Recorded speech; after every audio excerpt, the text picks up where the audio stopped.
मी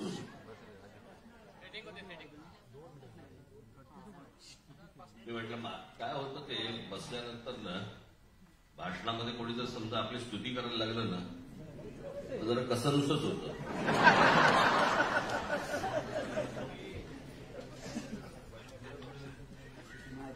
पण सर्वांची भाषणं अप्रतिम झाली, अप्रतिम.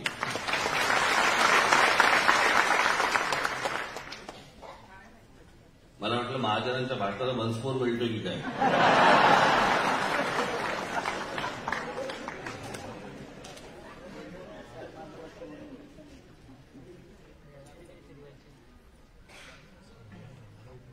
आज 23 तारीख. आता गेल्या 20 तारखेला माझ्या शस्त्रक्रियेला 2 महिने पूर्ण झाले. म्हणून मी आल्या आल्या पहिल्यांदा महाराजांपाशी गेलो, दर्शन घेतलं आणि तुम्हाला मी व्यवस्थित चालतं हे पण दाखवलं.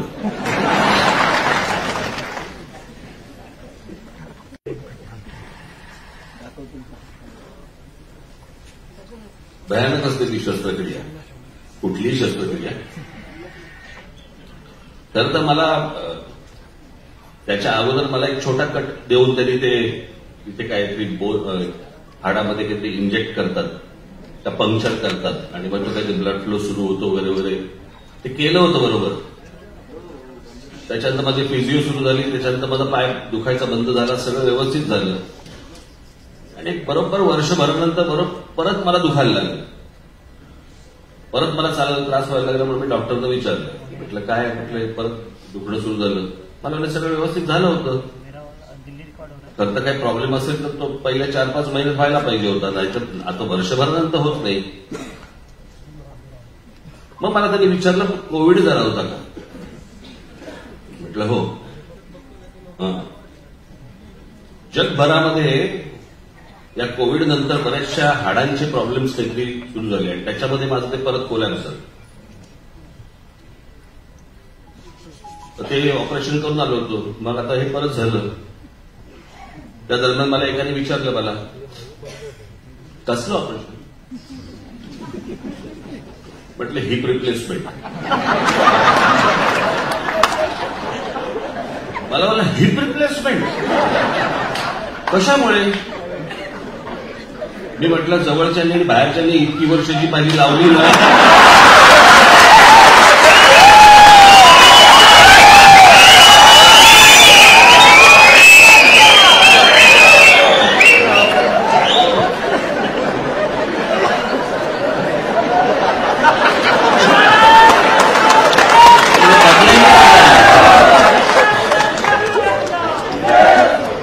बदलायचीच वेळ आली सगळं. एक काय काय येतात ते काय हार्ट रिप्लेसमेंट असते, काय काय किडनी रिप्लेसमेंट असते वगैरे वगैरे. एकाने मला विचारलं, अच्छा हिप रिप्लेसमेंट म्हणजे दुसरी लावणार, कसं दिसेल.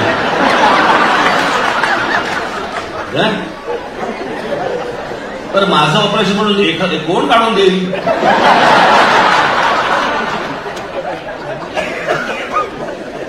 साहेब बरं दिसत नाही, माझी घ्या.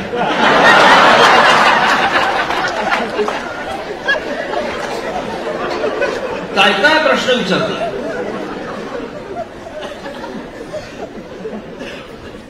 माझे एक तर ते डॉक्टर होते आमचे, त्यांनी त्या पहिल्या ऑपरेशनच्या वेळेला बाहेर आले आणि या पत्रकारांनी विचारलं, हे कुठेही खातात.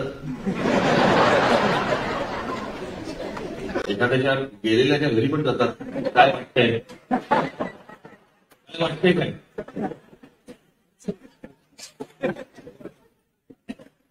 तर आमचे डॉक्टर, सिनियर डॉक्टर होते ते एक जण, म्हणजे माझं त्यांनी ऑपरेशन केलं ते नाही. तर ते बाहेर आले, प्रेसला विचारलं काय झालं. मी आपलं ऐकतोय त्या मोबाईलवरती त्याचं काय झालं, ते राजसाहेब टेनिस खेळायला गेले होते आणि ते त्यांच्या रुग्णावर आपटले. त्याचे डॉक्टर मी या वयाला जेव्हा ऑपरेशनला गेलो तेव्हा मी त्यांना भेटलो, म्हटलं ते मागच्यासारखं काही बोलू नका.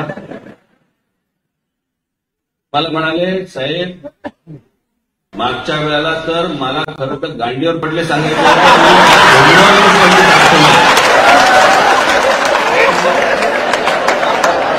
मी म्हटलं नाही, तुम्ही म्हटलं ते घोडावरती ठेवा म्हटलं.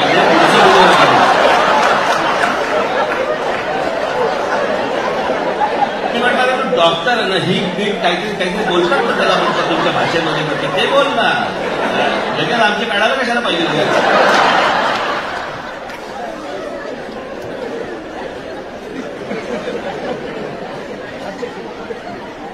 कोण कोण भेटतात ते तुम्हाला सांगतो ना, एक एक जण. पण आता सगळं ठीक आहे, व्यवस्थित आहे. मी जरा उद्या पुण्याला जरा जाऊन येणार आहे 1 दिवसासाठी. काही बैठका काही नाही तिकडे. कुठे गेले बाबू? लावू पण नका. मला प्रवासाला काही त्रास होत नाही, फक्त एकदा मला चेक करायचं, म्हणून मी 1 दिवसासाठी जाऊन येणार आहे. मला त्या नाशिकला पण जायचंय, वडीदेवीचं दर्शन घ्यायला पण मला जायचंय. सुरू झाली का?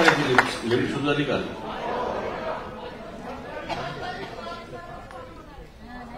तुमचा पण कोर्ट झालं रे, पुढच्या तारखा देत आहे. मला त्या दिवशी 1 तारीख बोलला, आता 5 तारीख बोलतो.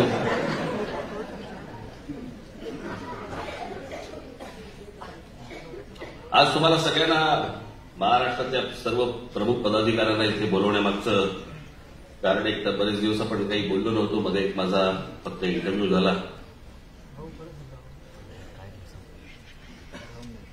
आता बाळा नांदगावकर, प्रकाश महाजन, सरदेसाई, संदीप देशपांडे यांच्या भाषणामध्ये तुम्हाला बऱ्याच गोष्टी मिळाल्या, बऱ्याच गोष्टी त्यांनी सांगितल्या.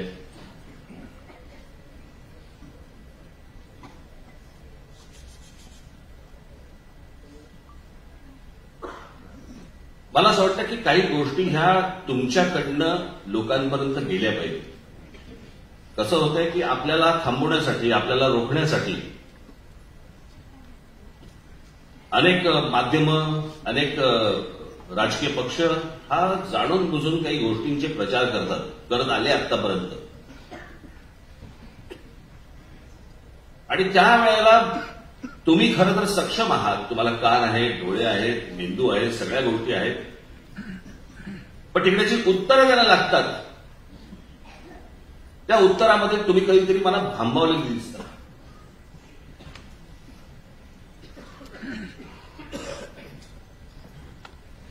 आणि त्यांनी गेल्या काही वर्षांमध्ये काही प्रचार केला आपल्याबद्दलचा.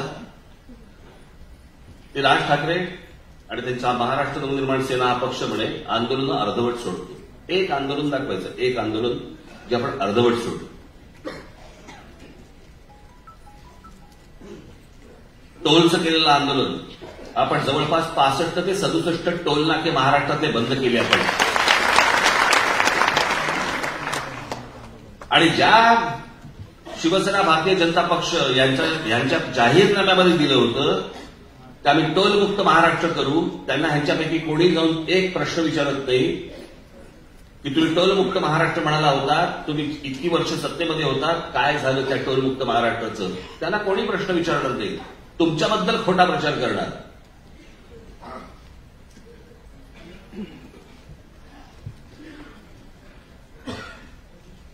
मला असं वाटतं ह्या गोष्टी ज्या वेळेला तुम्हाला कुठे जिल्ह्यामध्ये, तालुक्यामध्ये, गावामध्ये, शहरामध्ये लोक ज्या वेळेला बोलतात, त्यावेळेला तुम्ही हे उलट सांगितलं पाहिजे त्यांना की अरे आम्ही तर इतके टोल नाके बंद केले, तुमच्या पक्षाने काय केलं? तुमच्या पक्षाने शब्द देऊन देखील पाळला नाही. इतकी वर्ष अजूनही टोल चालू आहेत. मुंबईवरती चालू आहेत, पुण्यावरती चालू आहेत, ठाण्यावरती चालू आहेत, सगळ्या ठिकाणी चालू आहेत टोल.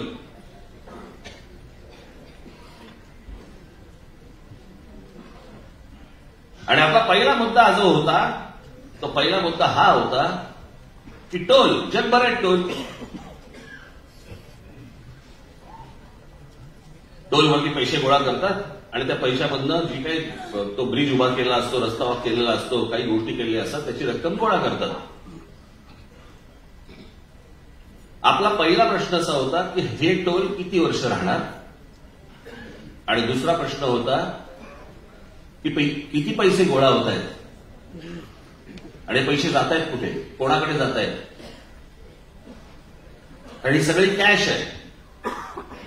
ही कॅश रोजच्या रोज जाते कोणाकडे, त्याचं पुढे होतंय काय,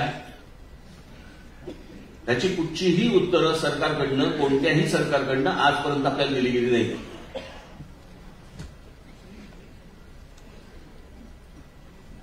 आणि ज्या ठिकाणचे टोल नाके बंद झाले त्यांच्याकडनं आपल्याला आशीर्वादच मिळाले. ज्या सत्ता हातात बाकीचे टोल बंद करून देतो.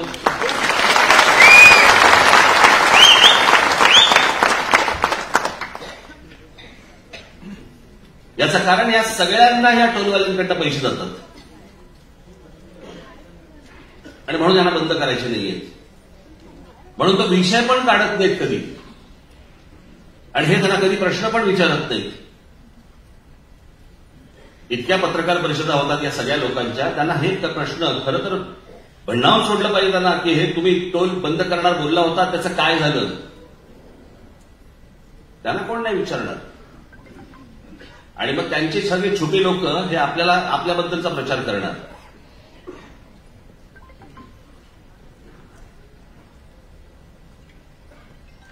या भोंग्यांबद्दलचं झालेलं आंदोलन,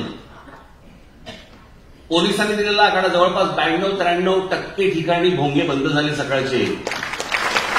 आणि बाकीचे जे आहेत सगळ्या ज्या काही प्रार्थना होतात त्या अगदी कमी आवाजामध्ये होतात. आणि त्याचबद्दलचं ते पत्र होतं माझं. जे पत्र मी तुमच्या हातामध्ये दिलं होतं ते पत्र काय होतं, कशासाठी होतं ते पत्र. ते पत्र मी व्हॉट्सअप करू शकलो असतो. मी माझ्या फेसबुकवरती टाकू शकलो असतो. मी माझ्या ट्विटरवरती टाकू शकलो असतो. मी पत्रकार परिषद घेऊन मी ते दाखवून जर समजा ते लोकांपर्यंत गेलं असतं, मी ते पत्र तुमच्या हातात का दिलं. मी ते पत्र तुमच्या हातात एवढ्यासाठी दिलं, मला पाहायचं होतं तुमचा आणि समाजाचा कनेक्ट किती आहे. तुम्ही लोकांपर्यंत कसे पोचताय, तुम्ही लोकांपर्यंत जाताय की नाही जाताय.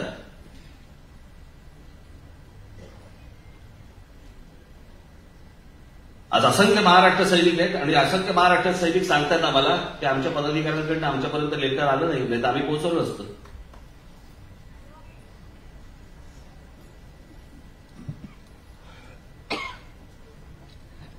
काहींनी मोठ्या प्रमाणावरती हलगर्जीपणा केला. थंड झाले. निवडणुकांचे वारे फक्त डोक्यामध्ये आहेत. पक्ष नाही, संघटना नाही, काही नाही. हे जे आता चालू आहे ना सगळं महाराष्ट्रामध्ये गेले 2-2.5 वर्ष राजकारण चालू आहे ना, ही चांगली गोष्ट नाही बरं का महाराष्ट्रासाठी. असं महाराष्ट्रात कधीही नव्हतं. जो मतदार आहे ना, मतदार ज्यांनी 2019ला जेव्हा निवडणुका झाल्या, 2019ला ज्यांनी मतदान केलं ना त्यांना कळत पण नसेल आपण मतदान कोणाला केलं. कोण कोणामध्ये मिसळलं आणि कोण कोणामधनं बाहेर आला काहीच कळत नाहीये.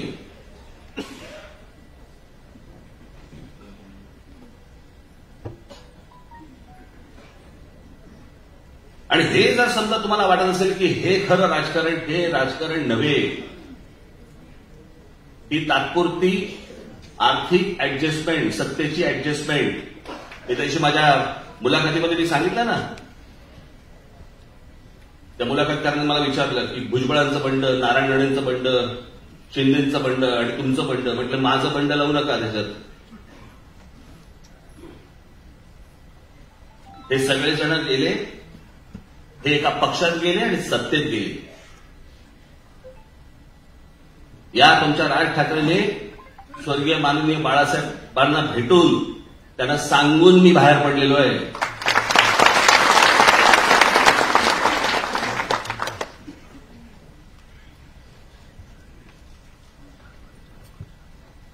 मला आजही ती गोष्ट आठवते की जेव्हा बाळासाहेबांना कळलं की हा काही राहत नाही पक्षात आता. माझी शेवटची भेट होती. मी आजपर्यंत कधी बोललो नाही तुम्हाला ही गोष्ट. पण निघताना बायबर त्याला मनोहरदृश्य होते. मनोहरदृश्य बाहेर गेले रूमच्या, आणि रूमच्या बाहेर गेल्यावरती माननीय बाळासाहेबांनी मला बोलवलं. असे हात पसरले माझ्यासमोर, मला मिठी मारली आणि म्हणाले आता जा.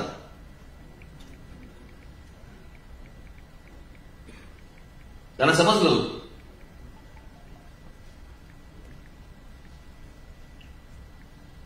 त्याच्यामुळे मी दगाफटका करून, गद्दारी करून, पाठीत खंजीर खुपसून असा नाही बाहेर पडलो मी. आणि बाहेर पडून दुसऱ्या कुठच्याही पक्षात नाही गेलो. तुमच्या विश्वासावरती पक्ष उभा केला.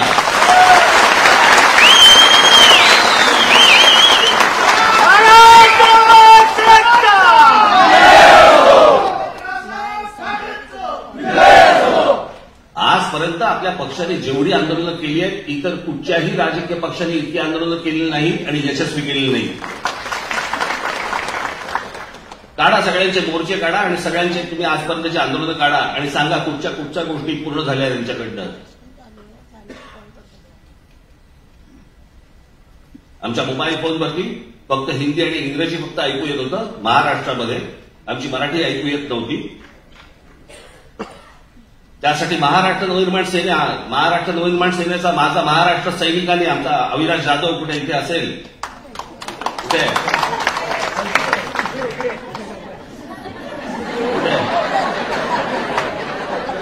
आहेस ना, माझं भाषण चालू असताना ठळला असा आवाज आला खाड्यामध्ये. आणि दुसऱ्या दिवशी मला त्या सगळ्या ते जेवढे मोबाईल फोनवाले जेवढे आहेत त्यांच्याकडनं पत्र आली की आम्ही लवकरात आम्ही मोबाईल फोनमध्ये मराठी लवकरात आणतोय. पण तिला लवकरात लवकर नाही, एक आठवडा देतो.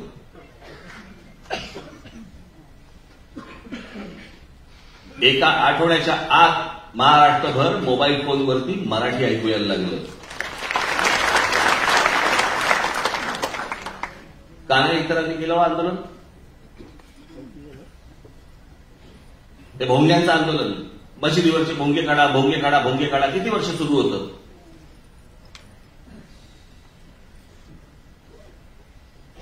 आपण या भोंग्यांना आपण पर्याय दिला. एक तर तुम्ही भोंगे काढा, नाही तर तुमच्या समोर येऊन आम्ही हनुमान चालीसा म्हणू. सगळ्यांनी भोंगे काढायला सुरुवात केली. आज अनेक मुस्लिम समाजातले लोक देखील सांगतायत की ते बरं वाटतं आता का झाला.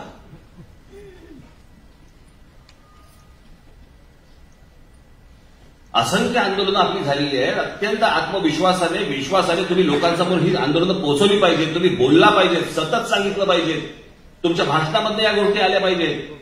तुम्ही कसले जपून राहताय? अरे तुम्ही छाती ठोकपणे समोर जायला पाहिजे महाराष्ट्राच्या आणि सांगायला पाहिजे की आम्ही जेवढं आजपर्यंत महाराष्ट्रासाठी केलेलं आहे दुसऱ्या कुठच्या पक्षाने करून दाखवलंय आजपर्यंत आम्हाला सांगा तरी.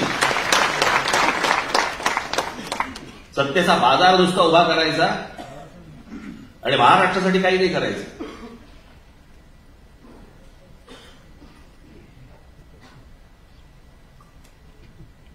त्या नुपूर शर्मा त्या बोलल्या, त्याला काढून काय टाकलं, माफी काय मागितली सगळ्यांनी. मी बाजू घेतली त्यांची. त्या काय स्वतःच्या मनातलं बोलत नव्हत्या. जे होतं ते तुमचं कोण, नाईक कोण, झाकीर नाईक, त्याचा इंटरव्ह्यू बघा. झाकीर नाईक हा तर मुसलमान आहे. झाकीर नाईकच्या एका इंटरव्ह्यूमध्ये त्यांनी तेच सांगितलंय जे नुपूर शर्मा बोलत होते. झाकीर नाईकच्या बाबतीत काही नाही झालं, त्याच्याबद्दल कोण काय बोललं नाही. त्याला कोणी सांगितलं नाही माफी मागा. त्यांचं बोलणं सुरूच आहे अजूनही.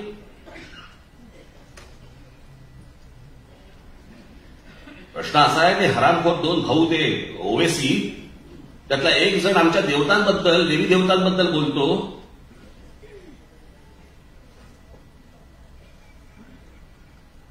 क्या नाम है उनके, गणपती, लक्ष्मी, ये वगैरे वगैरे. शेवट काय बोललाय तो वाक्य, कैसे कैसे मनहूस नाम रखते हैं ये. आमच्या देवी देवतांचे नावं काय, मनहूस. त्याला कोणी माफी मागायला नाही सांगणार या देशात. या देशात चांगले मुसलमान देखील झाले आहेत.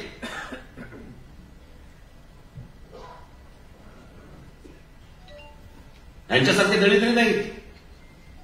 पण यांना कोणत्याही प्रकारचा कोणतंही सरकार चाप लावायला तयार नाही. यांच्या जिभेवरती कुठच्या प्रकारची बंधनं आणायला तयार नाही.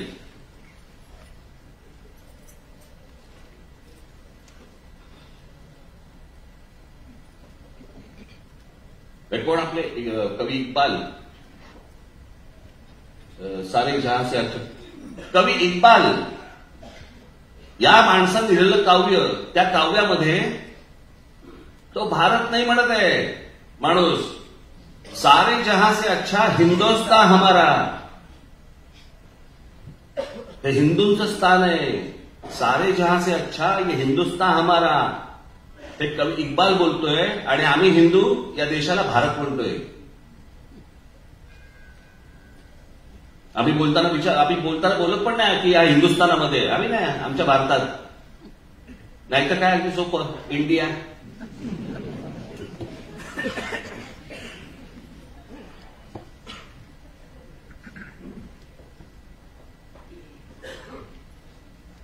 एवढ्या घटना, एवढ्या गोष्टी आज इथे घडतायत, पण कोणी गांभीर्याने घ्यायला तयार नाही. मी त्या दिवशी माझ्या गुढीपाडव्याच्या सभेमध्ये मी म्हटलं की हे असे का वागतात, ही राजकारणातली माणसं ही अशी का वागतात की आज मी या पक्षामध्ये गेलो, उद्या त्या पक्षामध्ये त्या निवडणूक लढवली, मग मी आज इथे मंत्री झालो, मी तिकडे परत काहीतरी मी पैसे घेतले, मग मी असा फिरून आलो, मी इकडे गेलो तिकडे गेलो. हे असं का होतंय? कोणातरी वाटलं म्हणून तरी पक्ष बदलला.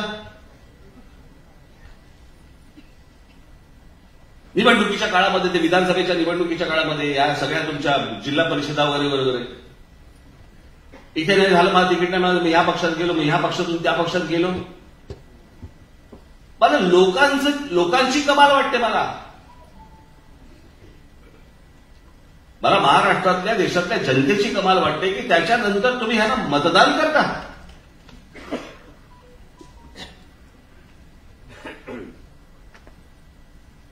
साधी गोष्ट लक्षात घ्या तुम्ही. 2019ला निवडणुका झाल्या. 2019ला निवडणुका झाल्यावरती शिवसेना, भारतीय जनता पक्षाने एकत्र निवडणूक लढवली.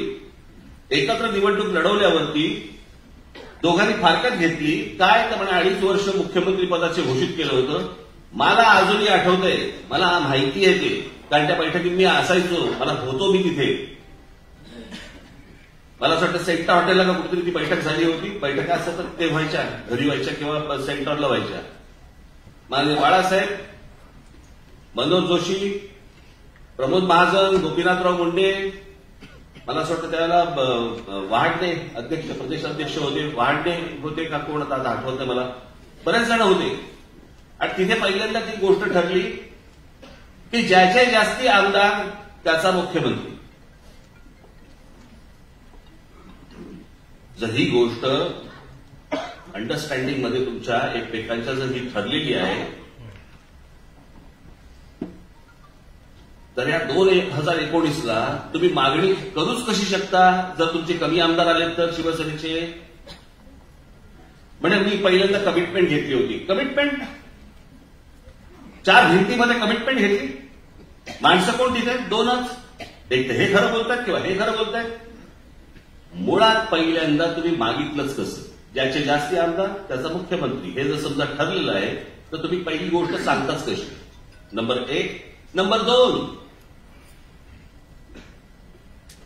पंतप्रधान नरेंद्र मोदी ज्या वेळेला व्यासपीठावर भाषण करत होते त्यावेळेला त्या व्यासपीठावरती उद्धव ठाकरे बसलेले. नरेंद्र मोदी त्यांच्या भाषणामध्ये, जाहीर भाषणात सांगतायत की आपली परत सत्ता येईल आणि सत्ता आल्यानंतर मुख्यमंत्री देवेंद्र फडणवीस होईल. अमित शहानी जाहीर भाषण केलं. त्या जाहीर भाषणामध्ये अमित शहा सांगतायत की सत्ता आल्यावरती मुख्यमंत्री देवेंद्र फडणवीस होईल. ऑब्जेक्शन त्याच वेळेला का नाही घेतलं? आक्षेप त्याच वेळेला का नाही घेतला? त्याच वेळेला त्यांना फोन केला का नाही? त्याच वेळेला तुम्ही भेटला का नाही? की अरे तुम्ही माझ्याशी वेगळं बोललाय आणि व्यासपीठावरती वेगळं बोलताय, का नाही बोलला तुम्ही? सगळे निकाल लागल्यावरती मग तुम्हाला आठवलं. याचं कारण ह्या सगळ्या गोष्टींची बोलणी ही अगोदरपासून सुरू असतात. आणि मग काय तर काँग्रेस, एनसीपी आणि शिवसेना यांचं सरकार. लोकांनी मतदान कोणाला केलं होतं? म्हणजे असं आपण पकडूया की शिवसेना भारतीय जनता पक्षाला मतदान करणारी लोक आणि काँग्रेस एनसीपीला मतदान करणारी लोक, दोघांनाही काय झालं असेल?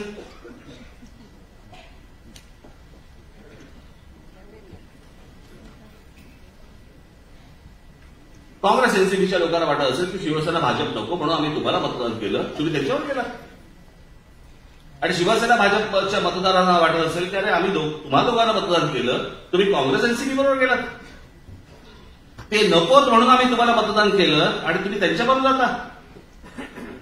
ही हिंमत होते कशी? ही हिंमत त्याचमुळे होते ज्यावेळेला लोक या गोष्टीला शासन करत नाहीत,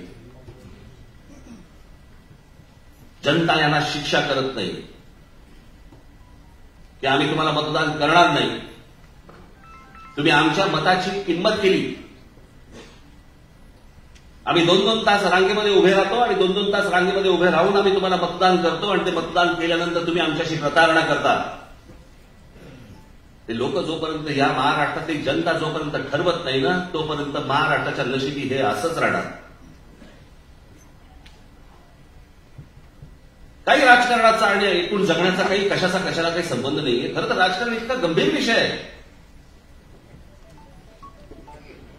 इतका गंभीर विषय आहे की त्याला आपण म्हणजे आता तो आत्ताच्या ह्यांच्या भाषेमध्ये, आत्ताच्या सरकारच्या भाषेमध्ये आपण त्याला खेळाचा दर्जा दिलाय. दहीहंडीला देतोच आहोत, अजून कशाला काय कोजागिरीला मंगळागौर खेळाचा दर्जा. खरं तर लग्न झाल्या म्हणजे त्याला हार घालून खेळाचा दर्जा.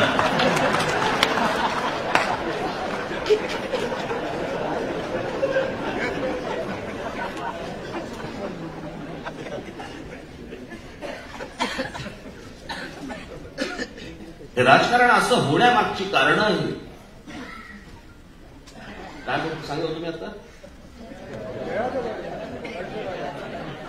विसरमध्ये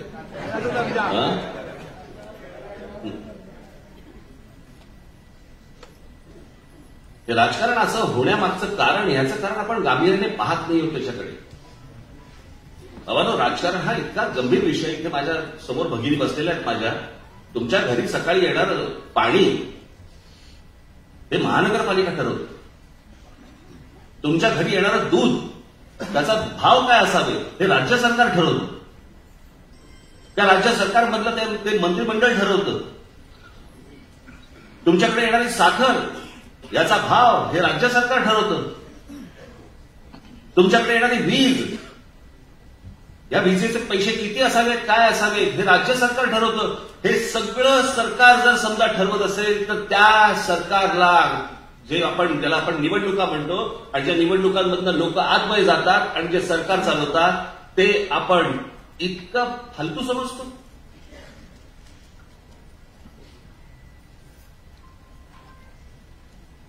माझी तर इच्छा आहे सर्वसामान्य प्रत्येक घरामधल्या स्त्रियांनी, पुरुषांनी राजकारणामध्ये लक्ष घातलं पाहिजे, प्रत्यक्ष राजकारणामध्ये आलं पाहिजे, निवडणुका लढवल्या पाहिजे अशाला गरज नाहीये. पण राजकारण हे इतकं मोठं आहे, इतकं विस्तारलेलं आहे की या विस्तारलेल्या सगळ्या राजकारणामध्ये लोक आली पाहिजेत. नाहीतर ज्यांनी खळेखंडोबा करून ठेवलेला आहे राजकारणाचा, आपल्या माती फक्त तेच असेल. चांगल्या विविध क्षेत्रामध्ये काम करणारे लोक, महिला आज आल्या पाहिजेत राजकारणामध्ये. माझं एक पत्र येणार आहे या बाबतीतलं. मी महाराष्ट्रातल्या सगळ्यांना, सर्व माझ्या माता भगिनींना, सगळ्या बांधवांना माझी मी हाक देणार आहे की राजकारण इतकं विस्तारलेलं आहे, राजकारणामध्ये करण्यासारख्या इतक्या गोष्टी आहेत, फक्त निवडणुका एवढ्याच करण्यासारखी गोष्ट नाहीये, भरपूर गोष्टी आहेत. त्या करण्यासाठी तुम्ही आलं पाहिजे, प्रत्यक्ष आलं पाहिजे. ज्या राजकारणाबद्दल आपण ज्याला बोलतो किंवा राजकारणामध्ये ये ना, त्याला तुम्ही तुच्छ मानता आणि तुच्छ मानल्यानंतर त्याच राजकारणासाठी 2-2 तास उभे राहून तुम्ही मतदान करता. मग ते तुच्छ कसं? मग कोणासाठी मतदान करायला जाताय तुम्ही? ही जी कीड लागली ना आपल्याकडे, एक तर जातीच्या नावाने द्यायचं, मतदान करायचं, नाहीतर काहीतरी धर्माच्या नावाने करायचं, नाहीतर आपल्या नातेवाईक म्हणून काहीतरी करायचं. बाहेर या, जागे व्हा. या महाराष्ट्राने देशाचं प्रबोधन केलं होतं आजपर्यंत, देशाचं. त्या महाराष्ट्राचं प्रबोधन करायची वेळ येते. जे उत्तरेतल्या बाहेरच्या राज्यांमध्ये, उत्तर प्रदेश, बिहार आणि या सगळ्या भागामध्ये ज्या प्रकारचं राजकारण चालतं ना, त्या प्रकारचं राजकारण आपल्याकडे महाराष्ट्रात घुसायला लागलंय.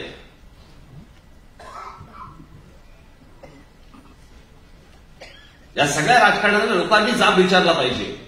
ज्यावेळेला मतं मागायला येतील ना, त्यावेळेला जाब विचारले पाहिजेत. हे काय करता तुम्ही? या कोणालाही प्रश्न विचारायचे नाही, प्रश्न विचारायचे आम्हाला. आणि हे ज्या प्रकारचं स्लो पॉइझन जे आतमध्ये पसरवतात ना लोकांमध्ये, मला असं वाटतं की त्या तिथल्या तिथे तुम्ही छाटणं गरजेचं आहे, बोलून छाटणं गरजेचं आहे. त्याच्यासाठी तुम्ही सतर्क असणं गरजेचं आहे. मी माझ्या भाषणामध्ये काय बोलतो, माझ्या मुलाखतींमधनं काय बोलतो, माझ्या पत्रकार परिषदांमधनं मी काय बोलतो, त्याचे मुद्दे तुम्ही काढले पाहिजेत. ते मुद्दे तुम्ही सतत बोलत राहायला पाहिजेत. त्याचा प्रचार करत राहायला पाहिजे. आंदोलन केलं, राज ठाकरे बोलले, आंदोलन उभं राहिलं, आंदोलन संपलं, झालं, सगळं विसरले, रोजच्या कामाला लागले. असं जर समजा होणार असेल तर परत परत परत परत परत परत किती वेळ करायचं, किती वेळ सांगायचं? आणि जर समजा तुम्ही प्रमुख पदांवरती जर समजा आहात तर त्या पदाची तुम्हाला शान राखली पाहिजे. ज्या पदावरती तुमची पक्षाने नेमणूक केलेली आहे त्या पक्षाचा आदर तुम्ही केला पाहिजे. जे तुमच्या बरोबरचे, जे तुमच्या आपल्या बरोबरचे जे सहकारी आहेत, या सगळ्या सहकाऱ्यांना तुम्ही काहीतरी सांगितलं पाहिजे, काहीतरी दिलं पाहिजे. तुम्ही पण त्यांच्यातले जर समजा होणार असाल आणि वाद घालत बसणार असाल, कसं होणार जर सांगा मला. बाकीच्या राजकीय पक्षांमध्ये हे धुडगूस चालू असेल तर धुडगूस चालू देईल. मी या आपल्या पक्षामध्ये हे चालू देणार नाही.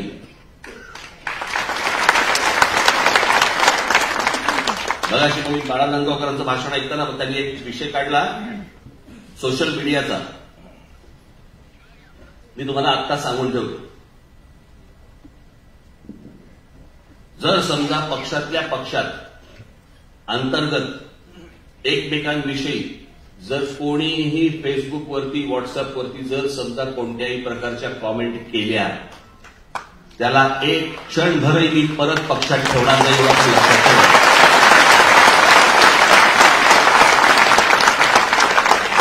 तुमचे चोचले मी खूप पुरवले आजपर्यंत. झालं तेवढं खूप झालं.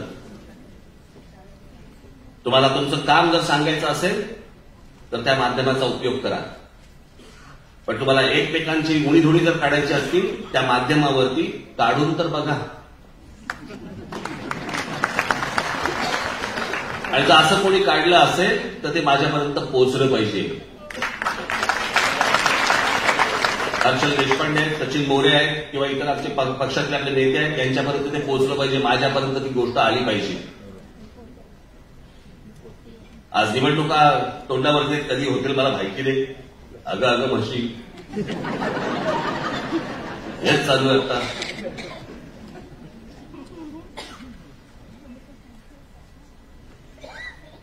निवडणुका कधीही लागतील, दिवाळीच्या आधी लागतील असं मला वाटत नाही. पण साधारणपणे नोव्हेंबर, डिसेंबर, आता मगाशी कळलं त्याप्रमाणे जानेवारी, फेब्रुवारीमध्ये पण लागतील.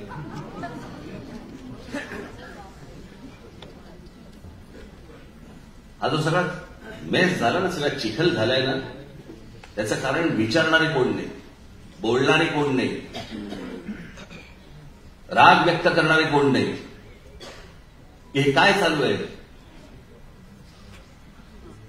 2 वर्ष आता किती 2 झाली, आता त्याला किती वर्ष झाली लॉकडाऊन संपून, अजून तेच चालू आहे. आता जिल्हा परिषद आणि पंचायत समित्या पुढे ढकलल्या गेल्या. आता अजून महानगरपालिकेचं ते काय 3चं का 2चं, हे काय मला कळतच नाही. मला हे महानगरपालिकेच्या वॉर्डाला 3 माणसं, 2 माणसं, 4 माणसं, लोक काय गुलाम आहेत का हो? ज्यांनी मतदान जायचं आणि 4 माणसं, तर 4 माणसं पण माहिती नसतात ती कोण आहेत. कित्येक लोकांना तर आपला नगरसेवक पण माहिती नसतो.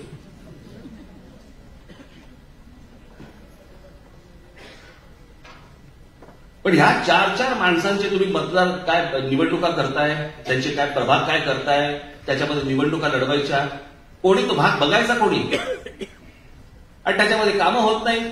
लोकांना समजत नाही कोणाकडे जावं. मग ह्यानी करायला घेतलं की हा विरोध करतो, त्यांनी करायला घेतले की तो विरोध करतो. हे कुठचं राजकारण चालू आहे याचं कारण लोक जाब विचारत नाहीयेत की हे काय चालू आहे, कोणतं राजकारण चालू आहे. नाही तर आम्ही बहिष्कार टाकतो निवडणुकीवरती, आम्ही मतदाराला येणार नाही. एकदा लोकांनी ठरवणं गरजेचं आहे, जनतेने ठरवणं गरजेचं आहे. खेळ मांडलाय नुसता, गृहीत धरलंय लोकांना, गृहीत. आपण काही केलं, 4चा प्रभाग करा, नंतर 3चा करा, नंतर 2चा करा, नंतर 1चा करा. लोक येतील, मतदान करतील, जातील कुठे? मग त्याच्यामध्ये पैसे वाटायची सुरुवात करायची.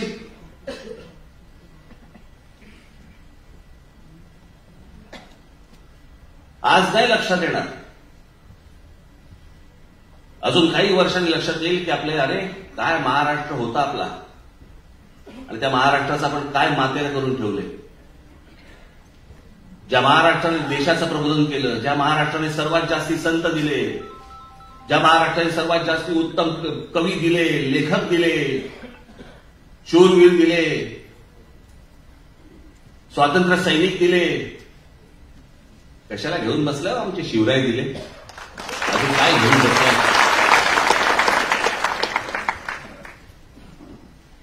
आहे का कोणाच्या वाट्याला, कुठच्या तरी राज्याच्या वाट्याला आहे का हे सगळं?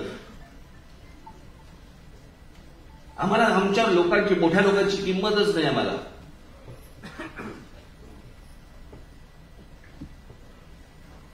म्हणजे या आता बघा भारतरत्न मिळतात, ही भारतरत्न प्रत्येक राज्याला मिळतात, प्रत्येक राज्याची असतात. मला असं वाटतं उत्तर प्रदेशला काहीतरी 8 आहेत, आपल्याला 8 आहेत, तामिळनाडूला पण काहीतरी 7 का 8 आहेत का 9 आहेत. प्रत्येक राज्याला काय काय भारतरत्न मिळत असतात, इकडची कोण व्यक्ती असते. महाराष्ट्राला 8 भारतरत्न आहेत. हे 8 भारतरत्न कोण आहेत, कोण माणसं आहेत ती? धोंडो केशव कर्वे, विनोबा भावे, पावा काणे, डॉक्टर बाबासाहेब आंबेडकर, लता मंगेशकर, सचिन तेंडुलकर, भीमसेन जोशी, रतन टाटा, जे.आर.डी. टाटा. हे 8 भारतरत्न महाराष्ट्राला.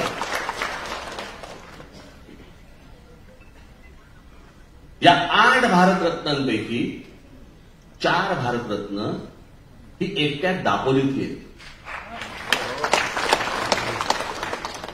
माहितीये का आपल्याला भारतरत्नाचा अर्थ काय? ज्यांनी कमाल काम केलं, ज्यांनी एक आउटस्टँडिंग परफॉर्मन्स ज्याला म्हणतो आपण, अशा प्रकारचं काम केलेली माणसं ही एकट्या दापोलीत जाऊन विचारा त्यांचं काय आहे का? पुतळे उभे करणं यात काही होत नाही हो, यात काही होत नाही. पुतळे हे फक्त जयंती आणि पुण्यतिथीलाच उपयोगी पडतात. पण त्यांनी काय काम केलं, त्यांनी काय अभ्यास केला, त्यांनी काय या देशाला दिलं, काय नवीन दिलं, हे आम्ही लोकांपर्यंत, तरुणांपर्यंत, तरुणींपर्यंत पोहोचवतोय का? नाही, आम्हाला काही पडलीच नाही.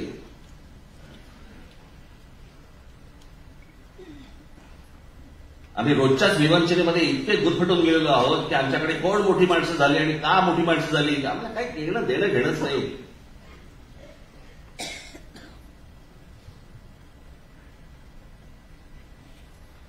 या आमच्या शिवरायांबद्दलचं ते आज अनेक ठिकाणी उफाळून आले. आतून प्रेम किती मला माहिती नाही. अनेक जण आहेत की ज्यांना खरंच आतून प्रेम आहे, पण बरेच जण फक्त राजकारणासाठी, मतांसाठी वापर करतायत. आमच्याकडे प्रत्येक महापुरुष आम्ही फक्त जातीमध्ये वाटून घेतला.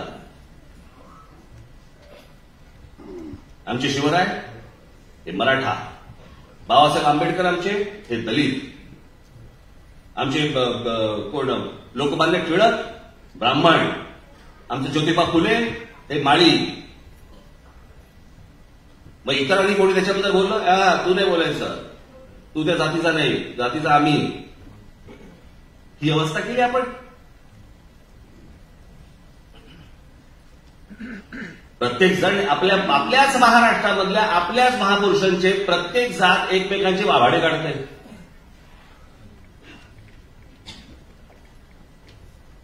आणि याचं कारण तुम्हाला वेगवेगळं ठेवायचंय. सगळ्यांना तुम्हाला वेगवेगळं ठेवायचंय. या अख्ख्या सगळ्यांचं जी वाईट नजर सगळी आहे ना, ही महाराष्ट्रावरती आहे. की इतकी वर्ष हा महाराष्ट्र, त्याशी माझ्या मुलाखतीमध्ये सांगितलं ना,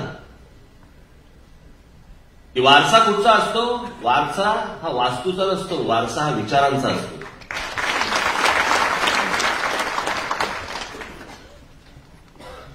कोण कुठच्या वास्तूमध्ये आहे त्याने काही होत नसतं.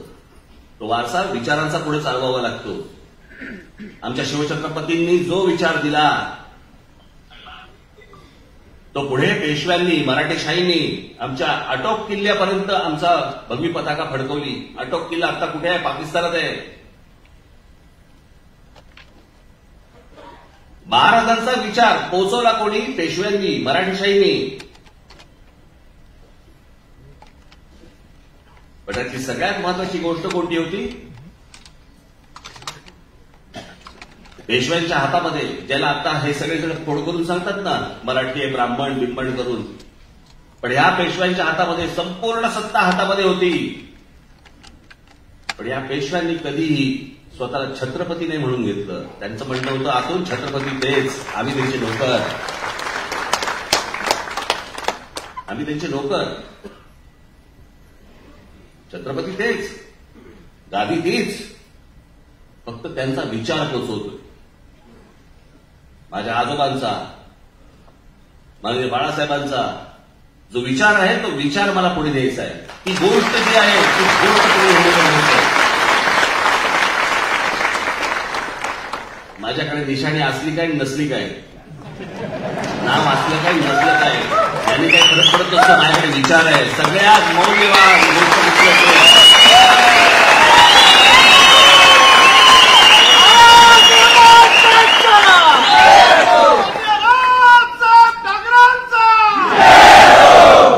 बाकीचं सगळं सोडा, पण त्या बाबतीत मी श्रीमंत आहे.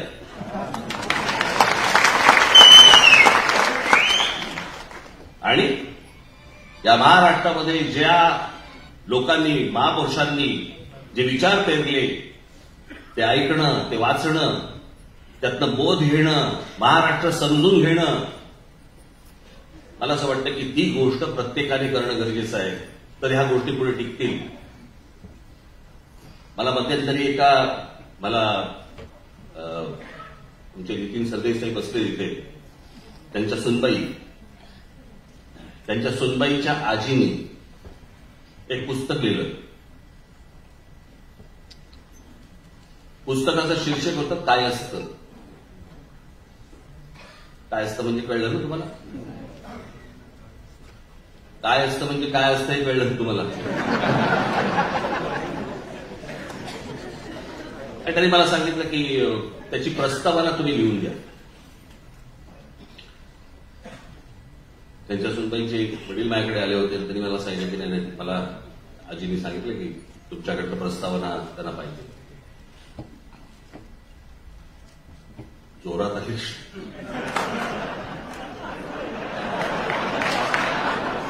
जा म्हणतात खारोळ करायचं तर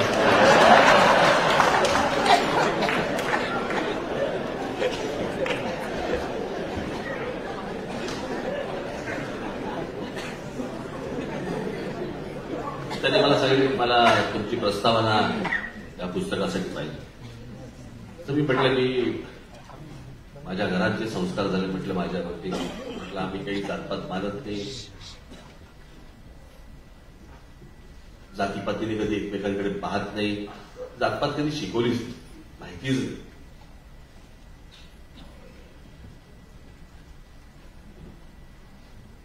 पण नाही म्हणत तरी पण तुम्ही रस्त्यावर कधीच मी ते पुस्तक चालेल,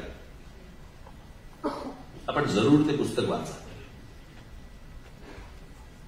ज्याच्यामध्ये काय असतं, समाजामध्ये कोणकोणत्या रूढी परंपरा काय काय गोष्टी असतात, त्याच्यामध्ये खाद्यपदार्थ कोणते असतात, ते बनवायचे कसे, काय काय गोष्टी असतात, कुलदेवता कुठची, आडनावं कुठची, सगळ्या गोष्टी त्या एका पुस्तकामध्ये दिलेल्या होत्या. आणि ते पुस्तक मी पाहिलं आणि म्हणून मी प्रस्तावना लिहिली. त्याच्यामध्ये मी सगळं सुरुवातीला ह्या सगळ्या गोष्टी दिल्या आणि त्यातलं सगळ्यात प्रामुख्याने माझं जे म्हणणं मी त्याच्यामध्ये लिहिलं की सर्व जातींमधली मला आवडणारी जर कुठची संस्कृती असेल कुठची तर ती खाद्य संस्कृती. आणि म्हणून त्या प्रस्तावनेचा शेवट मी केला होता की ज्याला आपण मध्यंतरी बोललो नाही का मी, हिंदू म्हणजे काय, आपण सर्वजण हिंदू आहोत, पण या देशामधला हिंदू हा फक्त हिंदू मुसलमान दंगलीत हिंदू असतो. तो 15 ऑगस्ट 26 जानेवारीला तो भारतीय होतो. चीनचं आक्रमण झालं की त्याला समजतच नाही की आपण हिंदू आहोत का भारतीय आहोत का कोण आहोत. बरं, चीनच्या पदार्थांवरती किंवा कुठच्या गोष्टींवरती बहिष्कार टाकायचा ठरला तर रात्रीची गाडी बंद होते. रात्री आल्यावरती खायचं काय, अशा तो भलत्या विवंचनित असतो. त्यात बाहेर आला की तो मराठी होतो, पंजाबी होतो, बंगाली होतो, तामिळ होतो, गुजराती होतो, सगळं होतं. मराठी झाला की तो ब्राह्मण होतो, मराठा होतो, काय माळी होतो, अजून कोणत्या जातीचा होतो. आणि मग त्या जातीत न बोलताना, खास करून तुमच्याकडे असे नाही, या सेक्शनकडे जरा जास्ती असतं, एखादा पदार्थ केला, मला ठेवा तुमच्या, पण तुमच्याकडे एखादं वाक्य सांगून ठेवतो. एखादा पदार्थ केला की तो पदार्थ केल्यानंतर चाखल्यावरती आमच्याकडे जरा थोडा वेगळ्या पद्धतीचा पदार्थ होतं की नाही, तो आमचा म्हणजे कुठचा, त्या आमच्यात एक जात असते. आता जर इथे जर समजा आपण असू, साधी गोष्ट लक्षात घ्या, 10 समजा दाम्पत्यांचं लग्न झालं आपल्याकडे, तर 10 विविध देवांना जातात, बरोबर की नाही. आणि एवढी सगळ्या गोष्टी असून देखील आपण हिंदू आहोत, कारण हिंदू ही संस्कृती आहे. म्हणून आजपर्यंत 1000 वर्ष झाली आपण पारतंत्र्यामध्ये होतो. तो मोहम्मद आला, गजनीचा मोहम्मद आला, अल्लाउद्दीन खिलजी आला, मोगलांचं राज्य आलं, ब्रिटिश आले, पोर्चुगीज आले, सगळे आले. आपण आपले संस्कार नाही कधी विसरलो. आपल्या संस्कारावरती कुठच्याही गोष्टीवरती आक्रमण नाही झालं, कधीच नाही झालं, कधी होऊन पण दिलं नाही. आजही आपल्या महिला साडी नेसतात, कुंकू लावतात, मंगळसूत्र घालतात. जे सण आपले साजरे होतात ते सण त्याप्रमाणे साजरे होतात. हे जर नुसताच धर्म असता तर कधीच संपला असता. ही संस्कृती आहे म्हणून इतकी वर्ष ती टिकली. आणि मला असं वाटतं की ह्या गोष्टीमध्ये मी त्या प्रस्तावनेमध्ये शेवटी लिहिलंय की माझी इच्छा आहे की महाराष्ट्रामधल्या प्रत्येक जातीतल्या प्रत्येक आजीने आपल्या समाजाबद्दलचं असं पुस्तक लिहिलं पाहिजे. कोणते खाद्यपदार्थ आहेत, कोणते, कारण नवीन येणाऱ्या मुलींना माहितीच नाहीये.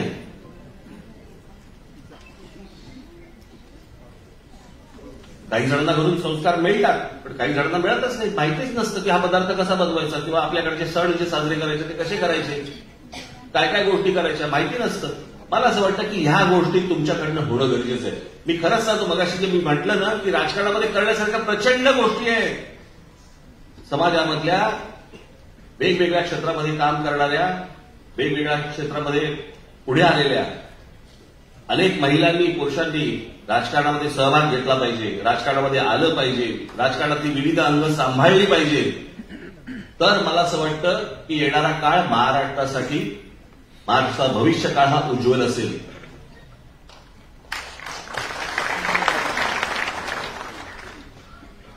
आज ज्या निवडणुकांना आपण सामोरे जाणार आहोत, अत्यंत हिमतीने,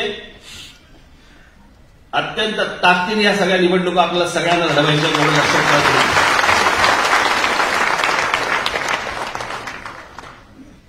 माझी तुम्हाला हात जोडून विनंती आहे, खरंच जोडतोच, ऍडजस्टमेंट करून निवडणुका लढवू नका.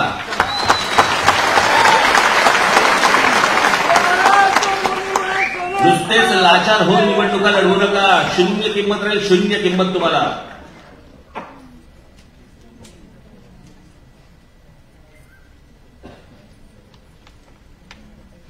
की माझे एवढे घे, तुझे तेवढे घे, त्याचे काही विचार चालतात का?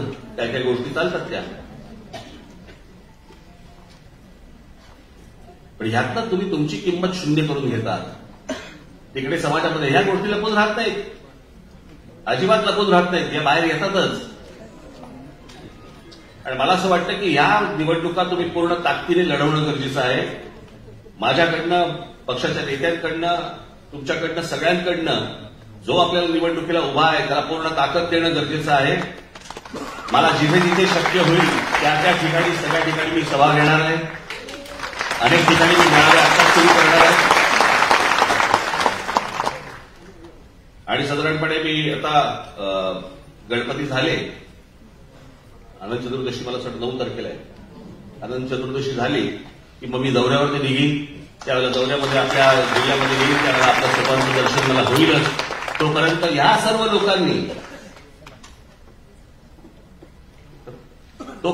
सर्व लोकांनी जे जे तुम्हाला सांगितलेलं आहे की कशा प्रकारे काम करायचंय, कशा प्रकारे आपण निवडणूक लढवायची, त्यासाठी कोणकोणत्या गोष्टी आपल्याला करायला पाहिजेत, त्या गोष्टी सगळ्या तुमच्याकडनं व्हायला पाहिजेत. आज मी तुम्हाला अजून एक मोठं काम तुम्हाला सगळ्यांना देणार आहे. मला पाहायचंय तुम्ही कशा प्रकारे ही गोष्ट करणार आहात. तुम्ही आता जे जे आपापल्या जिल्ह्यात जातील, तालुक्यात जातील, गावात जातील, शहरांमध्ये जातील, जवळपास 3 ते 4 वर्षानंतर निवडणूक आयोगाच्या प्रमाणे आपल्याला नोंदणी घ्यावी लागते पक्षाची. या वेळेला नोंदणी जोरात होणार, पण ती जोरात होण्यासाठी तुम्ही तिथे पोहोचलं पाहिजे, व्हिज्युअली दिसलं पाहिजे, ती गोष्ट कळली पाहिजे.